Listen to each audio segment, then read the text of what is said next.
할렐루야. 여러분 반갑습니다.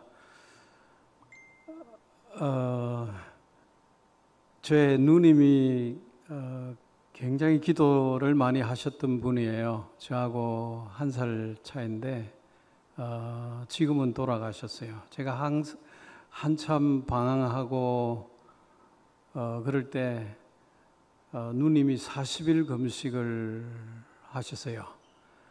그 누님의 기도로 그렇게 제가 주님 앞으로 돌아왔습니다.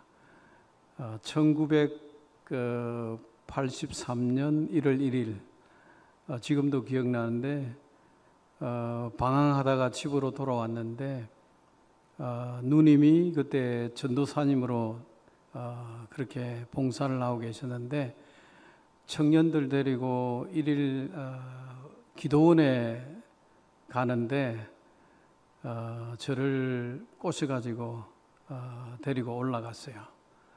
거기서 그곳이 이제 무측산 기도원인데 그곳에서 지금 아마 여러분 아주 유명한 부흥사가 돼 계신데 김용희 선교사님이라고 이분이 그 집회 그렇게 사역하기 전에 사역을 위해서 진로를 위해서 기도하고 있는 중에 이제 저희들이 그곳에 간 거죠.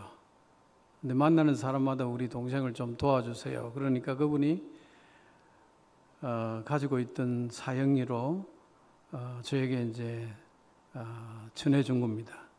하나님은 당신을 사랑하시며 당신을 위한 놀라운 계획을 가지고 계십니다. 그 뒤에 뭐 어떻게 내용은 기억이 안 나고 그 한마디에 그냥 깨어지고 그리고 이제 눈물 콧물 흘리면서 예수 그리스도를 인격적으로 영접하고 그리고 한 2주 정도 기도원에 계속 머물고 내려와서 친구 다 끊고 술 다 끊고 이제 그때부터 이제 새벽기도 다니게 되고 그리고 완전히 거듭나서 새롭게 대학을 복학을 하게 됐는데 1학년부터 그러면서 4년 동안 주님을 쫓아다녔고 훈련받고 뭐 다른 밀은 안 가지고 CCC 간사로 조인해서 지금까지 거의 한 35년 정도 사역을 해왔습니다. 그리고 국내에서 한 10년 정도 사역하고 그리고 이제 인도에 처음 가서 한 3년 그리고 이제 필리핀에 가서 한 3년 그리고 이제 싱가포르에서 선교사 훈련은 책임자로 맡아서 한 9년 사역하다가 다시 이제 인도로 가서 한 7년 있다가 비자 문제로 한국에 들어와서 안식년 1년 하고 그리고 이제 보홀로 한 4년 됐습니다. 제가 CC에 맡은 사역은 우리 한 1000명의 CC 스태프들이 있는데 간사님들의 휴식과 영성회복과 그리고 언어 훈련을 맡아서 사역을 하면서 또 한편으로 이제 거의 한 3년 정도 됐는데 교회를 개척하게 됐고 그리고 한 1년 반 정도 지나서 또 하나님이 이렇게 문을 여셔서 또 필요한 재정을 공급하셔서 선교 센터와 교회와 또 사택을 하나님이 짓게 하시고 그렇게 그 공사 거의 마무리하고 지금 오늘 이렇게 이번 주 7월 3일 날 이렇게 들어와서 여러분을 처음으로 뵙게 되는 것 같습니다. 사실 가기 전부터 잠깐 우리 박 목사님 알게 됐는데 가자마자 굉장히 제가 이 선교사에게 욕심이 생겼어요. 우리 박 목사님이 영어도 잘하시고 또 교회도 이 정도 되면은 아주 선교 사역을 굉장히 잘하실 수 있겠다, 그렇게 생각하고 빨리 이분을 좀 어떻게 연결해 가지고 우리의 사역에 동참했으면 좋겠다. 그런데 또 하나님의 때가 있는 것 같아요. 그래서 내가 인위적으로 또 연락하면 안 되겠다고 기다리고 있었는데 기가 막히게 또 하나님의 타이밍 때 또 박 목사님 연락 오셔가지고 이번 11월 달에 이제 단기 선교를 이제 하는 계획으로 지금 그렇게 심장로님하고 지금 계속 얘기 중에 있습니다. 오늘 저는 여러분하고 하나님의 주권적으로 주권적으로 이루어지는 선교라는 제목으로 같이 그 선교의 어떤 원리에 대해서 좀 여러분하고 같이 좀 말씀을 나누기를 원합니다. 오늘 그 읽었던 그 본문 사도행전 7장은 스데반이 순교하기 직전에 그렇게 했던 설교입니다. 그리고 사도행전 6장까지는 복음이 이스라엘에 계속 전파되다가 사도행전 7장 이 설교 끝나고 나서 갑자기 예루살렘에 큰 핍박이 일어나 가지고 그 사도들 외에는 다 하나님이 흩으셔 가지고 사마리아로 이제 복음을 전파되는 그런 이제 상황인데 그 오늘 읽었던 이 본문 내용은 그 이스라엘 역사를 하나님의 관점으로 스데반이 이제 이렇게 바라보고 있는 그 내용입니다. 오늘 17절을 같이 한번 볼까요? 자, 하나님이 아브라함에 약속하신 때가 가까우매 이스라엘 백성이 애굽에서 번성하여 많아졌더니 요셉을 알지 못하는 새 임금이 애굽 왕위에 오르매 그가 우리 족속에게 교활한 방법을 써서 조상들을 괴롭게 하여 그 어린 아이들을 내버려 살지 못하게 하라 할세 그때 모세가 났는데 하나님 보시기에 아름다운지라 그의 아버지의 집에서 석 달 동안 길리우더니 첫 시작이 하나님이 아브라함에 약속하신 때, 이 하나님의 때가 굉장히 중요한데 이 교회와 이게 저를 연결시키는 것도 어떻게 보면 하나님의 특별한 때에 이루어진 것이라고 생각이 드는데 하나님이 아브라함에게 약속하신 것이 뭐냐면은 그 6절에 나옵니다. 7장 6절에 하나님이 또 이같이 말씀하시되 그 후손이 다른 땅에서 나그네가 되리니 그 땅 사람들이 종으로 삼아 400년 동안을 괴롭게 하리라 하시고 또 이르시되 종 삼는 나라를 내가 심판하리니 그 후에 그들이 나와서 이곳에서 나를 섬기리라 하시고 그러니까 종살이하고 있는 그 이스라엘 백성들을 가나안 땅으로 나오게 그러니까 출애굽시킨다는 거죠. 그리고 하나님을 섬기게 한다라고 하는 거예요. 그걸 이제 하나님이 400년 후에 있을 일을 미리 이제 말씀하시고 이제 아브라함에게 그 약속하신 그 때가 가까우니까 이제 하나님이 역사하시는 것을 볼 수가 있는데 우리가 이제 성경을 쭉 읽다 보면은 하나님이 당신의 일을 하실 때 항상 미리 말씀을 하세요. 내가 이렇게 하겠다. 그리고 나서 이제 그걸 실행을 합니다. 그 이스라엘 역사도 보면은 아랍 왕이 아합 왕이 멸망하는 부분에 대해서도 미리 선지자를 통해서 말씀하세요. 그리고 그 말씀대로 그대로 이루어지게 합니다.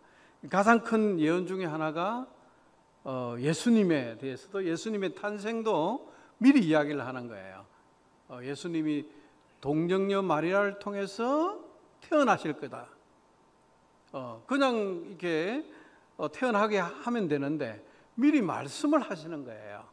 예수님의 탄생뿐만 아니고 예수님의 죽으심도 그렇고 예수님의 부활도 그렇고, 그러니까 성경 전체가 뭐냐면은 하나님이 선지자들을 통해서 말씀하시고 그대로 이루어지는 것들을 이제 기록한 내용들이 거의 대다수인 거예요.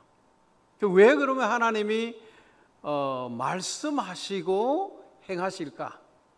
우리가 깊이 생각해봐야 되는데,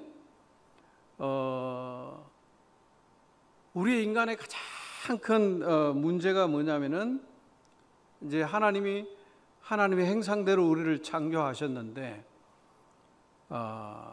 그 인간이 하나님의 말씀을 듣지 않고 불순종했단 말이에요.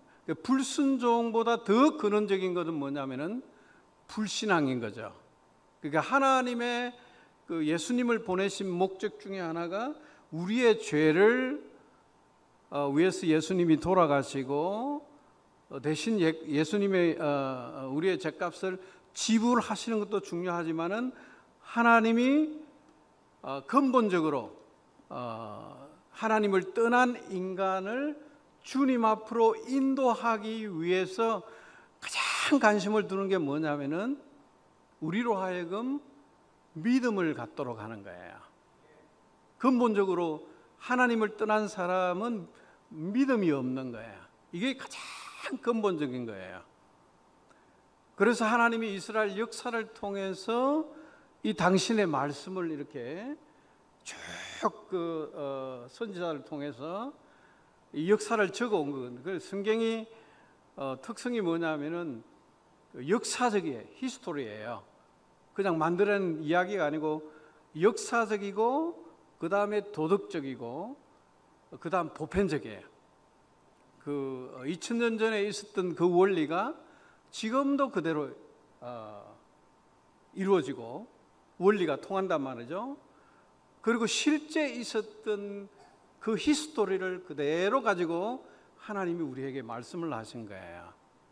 그러니까 하나님이 계속해서 약속하시는 것은 뭐냐면은 내가 신뢰할 만한 사람이다라고 하는 것을 하나님이 끊임없이 우리 인생들에게 말씀하시는 거죠. 그래서 우리로 하여금 성경 앞에 나아가면은 믿음은 어떻게 한다? 믿음은 들음에서 나고 들음은 하나님의 말씀으로. 궁극적으로 우리를 죄에서 구원할 뿐만 아니라 하나님을 믿도록 하기 위해서 하나님이 우리에게 이 성경책을 주신 거예요. 그리고 실제 이스라엘 역사 가운데 아브라함에게 말씀하신 그 내용을 그대로 지금 이루어가는 거예요. 자, 근데 어떻게 그 말씀을 이루어가냐? 하나님이 약속하신 그 때가 되니까 뭐라고 갑자기 이스라엘 백성들이 굉장히 많아지는 거예요. 그리고 이제 요셉을 알지 못하는 새 임금이 들어선 거죠. 사실 이 왕위에 오른 사람들이 지금이나 뭐 옛날도 그렇지만은 역사를 모르고는 왕권을 질 수가 없습니다. 요셉이 어떤 사람인지 모른다는 것은 말이 안 되는 거야. 그럼 이 모른다는 이 의미가 뭐냐면은 그 이전까지 이스라엘 백성들은 요셉 덕에 그나마 고센 땅에 아무런 어려움이 없이 그냥 편안하게 살았던 거예요. 400년 동안. 그런데 갑자기 이제 새 정권이 바뀐 거죠. 그러면서 이스라엘 백성들을 바라보는, 그전에는 요셉 때문에 요셉이 가장 총리가 되면서 7년 흉년, 북년 7년 흉년 때 그 애굽의 모든 그 재산들을 다 송두째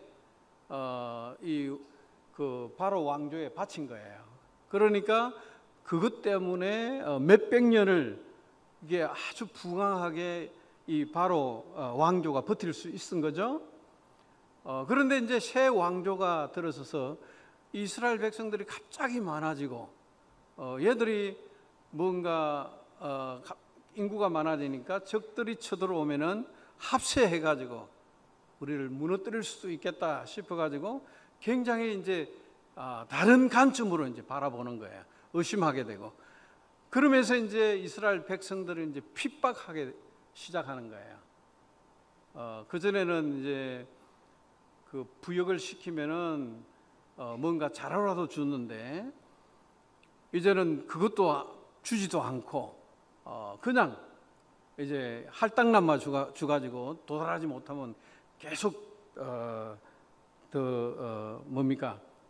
힘들게 만들고, 심지어는 이제 자녀들 그다음에 남자아이가 태어나면은 하수에 버리는. 자, 그러면 이런 핍박을 통해서 이스라엘 백성들의 마음을 준비시키는 거예요. 그 말은 뭐냐면은 하나님이 이스라엘 백성들을 구원할 때가 되니까 지금 400년 동안 한 지역에서 지금 지내온 거예요. 삶의 터전이 다 마른데, 관계도 그렇고. 그래서 사람들이 거기서 떠날 이유가 없는 거야. 여기가 좋사오니 그냥 그대로 눌러 앉을 판인데, 갑자기 정치적인 이 변화를 통해 가지고 이스라엘 백성들의 삶의 이 환경이 바뀌는 거죠. 그러면서 괴로움 속에 더구나 이제 자녀들까지 이제 그 강가에 버리니까 도저히 여기는 더 이상 살 수가 없다라고 이제 그러니까 떠나야 되겠다라고 하는 그 마음을 갖게 하고, 또 지금까지는 그냥 아브라함의 하나님, 이삭의 하나님, 야곱의 하나님, 나의 하나님이 아니었어요. 실제 하나님이 살아계시면은 정말 우리가 고통받는 이 사항을 하나님 해결해 주십시오 라고 정말 진정성 있게 하나님 앞에 부르짖는 거죠. 하나님을 찾는 거예요. 그 고통의 소리가 하나님 앞에 상달되는 겁니다. 그러니까 자, 다시 이제 정리를 하면은 하나님의 약속의 때가 되니까, 그러니까 한 개인이나 한 국가나 한 집단이나 하나님의 구원의 때가 있는 거예요. 자, 그 때가 되자 하나님이 구원받을 그 사람의 마음을 준비시키는 겁니다. 그러니까 혹시 주변에 갑자기 사업에 망한다든지 뭐 병에 걸렸다든지 그런 분들이 굉장히 마음이 가난해져요. 특별히 여러분이 기도하던 사람이 만약에 그런 일이 벌어졌다, 그거는 10중 8구 하나님의 구원의 때인 거예요. 그 때를 놓치면 안 되는 거예요. 절대 놓치면 안 되는. 왜? 하나님이 그 사람의 마음을 준비시켜 놓는 거죠. 이거는 이제 우리가 한국 교회가 이렇게 성장할 때 여러분 이제 나이 드신 분들은 교회가 막 부흥할 때 어떻게 부흥되는 거 여러분 아마 많이 보셨을 거예요. 60년대, 70년대, 80년 초까지 굉장히 교회가 부흥했어요. 그 전에 이 한국 교회 굉장히 힘든 거는 뭐냐면은 유교, 특별히 제사 드리는 것 때문에 가정에서 굉장히 핍박이 많았거든요. 그리고 그때는 사람들이 다 1차 산업에 종사했기 때문에 전부 다 어디에 시골에 머물러 그 친척들이며 굉장히 배타적인 거죠. 문중에서도 배타하고. 그런데 하나님이 갑자기 이 정권이 바뀌고 경제개발 뭐 5개년 뭐 그러면서 굉장히 산업이 일어나면서 이제 너도 나도 도시로 몰려드는 겁니다. 도시에 몰려들면은 집을 떠나 있죠. 뭔가 살 곳이 안정되어 있지 않죠. 그때 많은 사람들이 주님 앞으로 돌아온 거예요.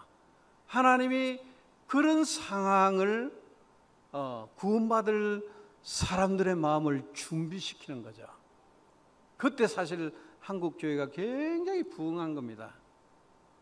그리고 이제 물질적으로 막 이제 굉장히 나아지니까 이제 사람들이 마음이 떠나는 거예요. 그래서 인도 같은 경우도 보면은 제가 이제 인도에 한 10년 정도 있으면서 관찰해 보는데 굉장히 신기한 나라예요. 우리나라 같으면 1차 산업에서 2차 산업, 3차 산업 이렇게 넘어가는데 인도 같은 데는 1차 산업에서 3차 산업으로 넘어가는 거야. 그러니까 2차 산업이 제일 더디게, 그러니까 인구는 어디에 다 머물러 있냐면 1차 산업에 몰려 있는 거예요. 우리는 시골 가면 지금 그 뭡니까 학교에 학생들이 별로 없잖아요. 인도 같은 데는 바글바글한 거예요. 아직도 이것이 안 깨진 거죠. 그러면서 이제 정권이 바뀌면서 갑자기 모디 정권이 들어서면서 메이드 인 인디아예요. 그리고 한 1000개의 새로운 신도시를 만들겠다는 거예요. 그러니까 시골에 있던 사람들이 너도 나도 도시로 몰려오는 거예요. 그러면서 가난에서 벗어나면서 전체 이 전통이 무너지는 겁니다. 그러니까 도시에 온 애들은, 시골에서는 만약에 힌두교를 이렇게 부자를 안 들이면은 동네 사람들이 막 손가락질하고 제 믿음이 없고 막 이러지만은 도시에 그런 거 없는, 아무 상관없는 거예요. 그러면서 이제 도시에 몰려든 사람들 가운데 쉽게 예수를 믿는 사람들이 많아지는 거예요. 이런 것처럼 하나님이 한 나라나 그다음 한 개인이나 하나님의 구원의 때에 구원받을 영혼들의 마음을 준비시키시는 거예요. 자, 그리고 이제 세 번째 오늘 보니까 20절에 보니까 그때 모세가 태어난 거죠. 그때는 무슨 때입니까? 아브라함의 약속한 때가 가까우니까 하나님이 구원받을 영혼들을 준비시키실 뿐만 아니라 구원의 도구로 사용할 영혼들을 모세를 하나님이 준비시키십니다. 그리고 40년 동안 바로의 궁중에서 모든 좋은 학문들 다 배우게 하는 거예요. 그리고 사실 모세가 자기가 이제 그 이스라엘 백성들을 구원시키겠다고 막 나서서 일을 하다가 어떻게 됐습니까? 자기 국민들에게 배척을 당합니다. 그리고 이제 미디안 땅으로 도망가는 거예요.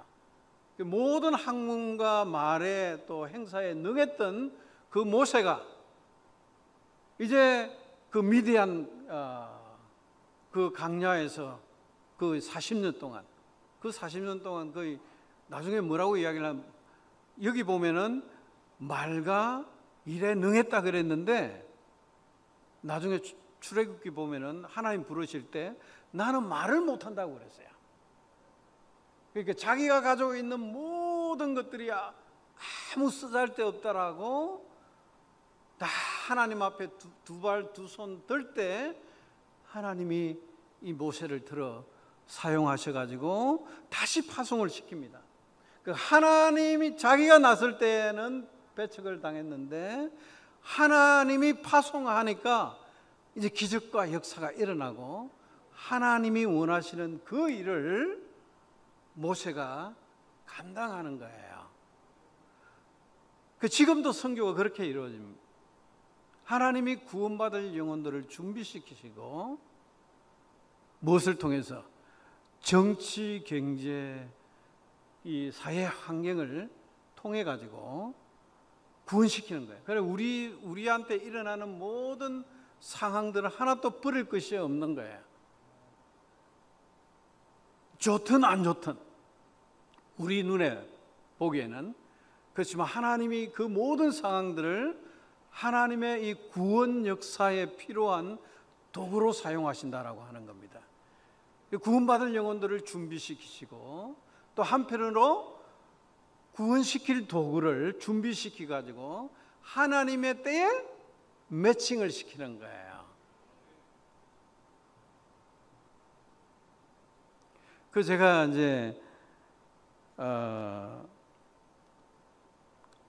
이번에 이제 그 11월 달에 저도 굉장히 기대가 돼요. 개척한 지 거의 한 3년 되지만은 이미 하나님이 이제 성전도 주셨고 센터도 주셨. 이제 그때 하나님이 박정호 목사님한테 연락이 오게. 그 전에 사실 제가 연락 드리고 싶었어요. 굉장히 탐이 나는 목사님이에요. 영어도 잘하지, 그죠? 굉장히 다니면서 집회 얼마든지 할 수 있거든요. 그런데 우리 같은 경우는 이제 재정도 들어가니까 뭔가 함부로 할 수 없단 말이에요. 근데 좀 연락을 할까? 하나님 때가 아닌 거야. 내가 이불로 그렇게 하면 안 되겠다. 하나님이 주시지 않는 거는 넘보면 안 되는 거야. 하나님이 주신 게 가장 좋은 거예요. 기다리고 있었는데 어떻게 연락이 왔어요. 그것도 건축 다 끝나고 나니까 이제 연락이 온 거예요. 그렇지만 저희들 보홀에 있는 저희들 교회도 굉장히 뭔가 일을 시작할 때고, 제가 볼 때 이 교회도 지금 이제 이 바깥으로 이 물꼬를 틀어야 돼요. 이 젊은 애들을 막 내보내야지 그 신선함이 막 그냥 이 교회 전체 영적 이 분위기도 환기시키고 계속 뭔가 이 영적 에너지를 만들어 가야 되는 겁니다. 제가 그 익산 북문교회 거의 한 12년 정도를 단기 선교, 제가 인도에 있을 때도 그 팀을 데리고 필리핀에 가서 막 복음을 전하고 그랬어요. 그 팀 데리고. 싱가포르에 있을 때도 인도 가서 막 복음을 전하고, 굉장히 뭐 태권도며 뭐 준비를 너무 잘해가지고 막 이 나라 저 나라 다니면서 막 전도 미팅을 굉장히 많이 해봤어요. 그런데 이 청년들이 그죠? 나가기 전에 한 3개월 전부터 막 기도 이제 계속하죠. 화제거리가 그거예요. 기도거리가 그거예요. 그리고 한 보름 동안 뭐 합숙훈련 하지. 갔다 와서 또 그 얘기하고, 그러니까 굉장히 교회가 이게 활기가 있고 뭔가 기도할 수 있는 이 소스가 생기니까 전체 이 영적 이 에너지를 한 곳에 모을 수 있는 그런 굉장히 중요한 역할이 되었던 것 같아요. 그래서 하나님의 때에 저와 또 이 어정부 이 순복음교회 같이 연합해서 궁극적으로는 이 세 가지 목표예요. 단기 선교 이제 11월 달에 참여하시는 분은, 첫째는 저도 그렇고 이 선교팀도 그렇고 결국은 뭐냐 하면은 복음을 전하는 거예요. 한 영혼이라도 주님께로 인도하는 거예요. 두 번째는 현지 교회를 돕는 거예요. 저희들이 이제 사역의 단계가 있다고요. 이제 이번에 이제 목사님 오시면은 저희들이 이제 그 목회자 세미나를 하려고 그래요. 그리고 이제 그 가운데 좀 준비된 사람이 있으면은 이제 그분들을 통해 이제 교회 개척을 시작하려고 하는데, 그러나 더 급한 거는 뭐냐면은 일단 우리 교회가 안정되고 우리 교회 속에서 뭔가 사람이 젊은 제자들 일꾼들이 세워져야 되는데, 그래서 그 일을, 그러니까 우리 교회 주변부터 뭔가 시작해야 되겠다, 그렇게 생각을. 그러니까 현지 교회를 돕는 거예요. 그 세 번째는 뭐냐면은 참여한 우리 교회와 그 다음에 이 청년들, 이 사람들의 개인적인 하나님의 특별한 관심이 있는 거예요. 이 선교를 통해서 이들의 인생에 뭔가 전환점이 될 수가 있고, 뭔가 인생의 큰 진로를 결정할 수도 있고, 그런 뭔가 하나님의 은혜를 부어 주실 거라는 생각이 돼요. 세 가지. 그러니까 함께 합력하여 복음을 전하고, 그 다음에 현지 교회를 돕고, 그 다음에 참여한 사람들 하나님 앞에 은혜를 받는. 그래서 현재 지금 저희들이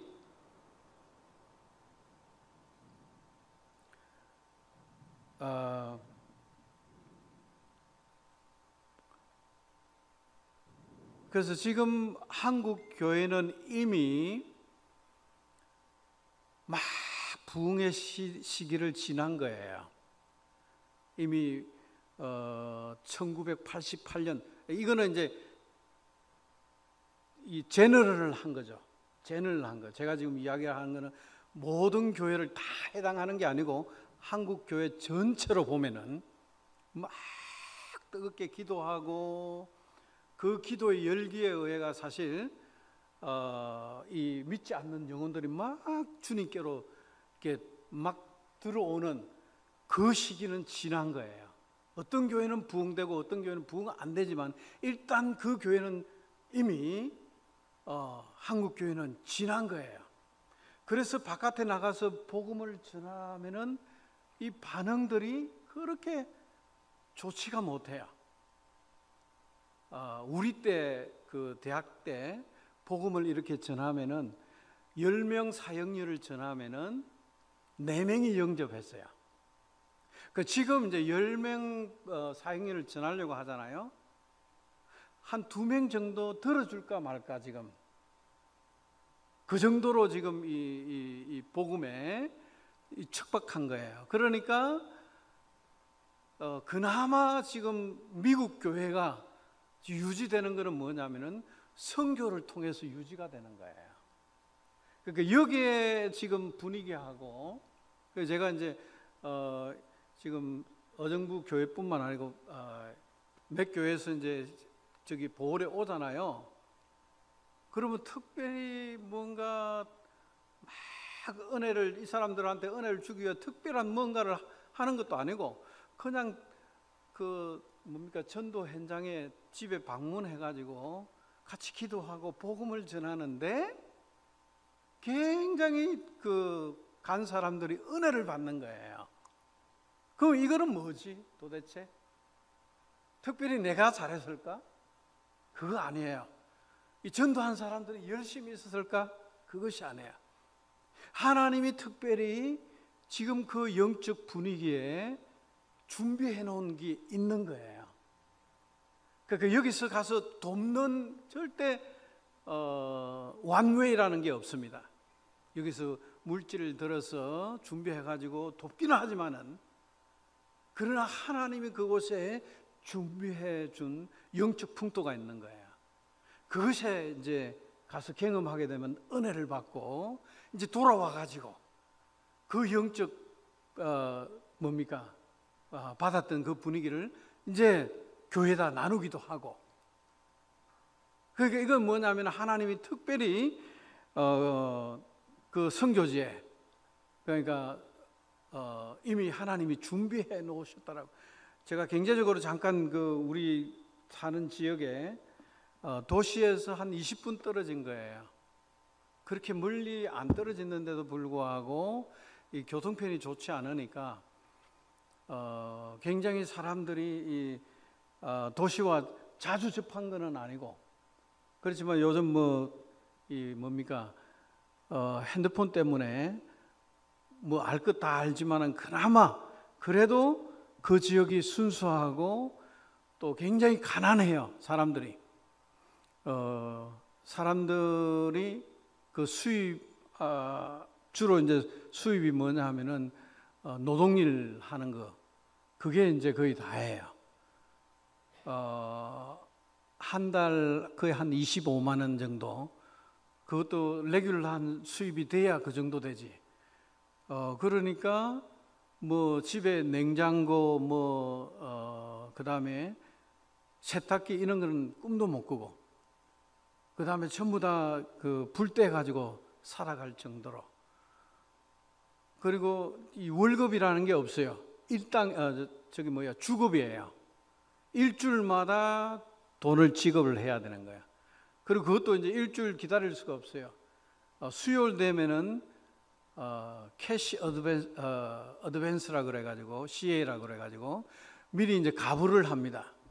그만큼 사람들이 여유가 없을 정도로 먹고 사는데, 그러니까 쌀 하나 우리가 거의 한 2,000원 정도 되는 2kg짜리 쌀을 하나 나눠주면은 그렇게 사람들이 좋아하고 고마워하는 거예요.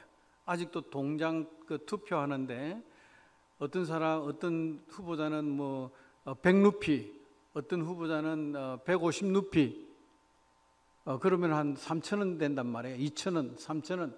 이걸 주면은 얼마 주냐에 따라 가지고 당락이 결정되는 거예요. 옛날에 우리 그 시골에 그랬잖아요. 돈으로 이렇게 매표를 했던 것처럼 그 정도로 사람들이 살기 어렵고, 그러기에 조그만 도움에도 사람들의 마음이 열려 있는 거죠. 그래서 팀들이 이번에 가서 이제 저희들이 전체적으로 우선 계획한 것들이 1차적으로 목회자 훈련, 그 다음에 시니어들 모아다가 저희들이 집회를 하면서 잔치도 벌이고, 그 다음 쌀도 나눠주고, 그 다음에 임산부, 그 다음에 싱글맘들 또 초청해가지고 복음도 전하고, 또 그분들에게 이제 쌀도 전하고. 그러니까 어떻게 보면은 이 사회적으로 뭔가 문이 활짝 열릴 수 있는 그런 역할들을 이번에 어정부 교회하고 그렇게 하기를 원하고, 벌써 지금부터 기도하니까 거의 한 5개월 정도 되죠. 제가 단기 선교를 받아본 팀 중에 가장 빠르게 지금 이 계획이 진행되고 기도가 빨리 심어지는 그런 교회이기 때문에 굉장히 또 기대가 되고, 그래서 저와 이 어정부 교회가 합심해서 그 지역에 있는 보홀, 저희들이 사는 지역이 파티마인데 그 지역에 하나님이 준비한 영혼들 주님께로 인도할 수 있는 그런